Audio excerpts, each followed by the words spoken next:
Bizipos Mondragon Unibertsitate barruan lehen gradua ikasten gabitzenian hasi zen, proiektu ideia bezala. Gradua mailako proiektua egiteko prozesua heldu zanean, bi aukera geuken, bat zela normalian egiten den bezala, enpresa baten praktika batzukin, baina Mondragon Unibertsitateak eman zuzkun aukera gure proiektua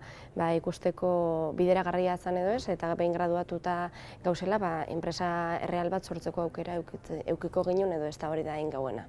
Entonces, una vez que hemos probado que sí que era una empresa que podía estar en el mercado, decidimos constituirnos como cooperativa pequeña y empezamos a ofrecer diferentes servicios que también habíamos detectado, como por ejemplo la preparación en la jubilación, trabajo con juntas de hogares del jubilado, ayudar a que los municipios sean más amigables, y gracias a todos estos otros servicios que hemos diseñado y que estamos probando en los municipios, pues nuestro volumen de negocio está creciendo hasta que al final hemos llegado a la lista Forbes 30 Under 30, que ha dado ese reconocimiento a la labor que estamos realizando para que el envejecimiento activo sea real en nuestros municipios. Bueno, Forbeseko zerrendan sartzia sorpresa bat izen zen, ez da zerbait espero duzuna, ez da eguneroko notizia bat. Baina oso pozik gauz enpresa bezala zerrenda horretan egotiak, azkenean da rekonozimendu bat eta ikustia gauzak ondo itzen gabitzela, ez? Eta ondo itzen gabitzela eta balorauta gauzela eta motivazio bat jarraitzeko berdina egiten. Al final nuestra filosofía es dar vida a los años y no años a la vida. Eso es lo que estamos haciendo ahora en la mayoría de los servicios, pero es lo que esperamos seguir haciendo durante muchísimos años más.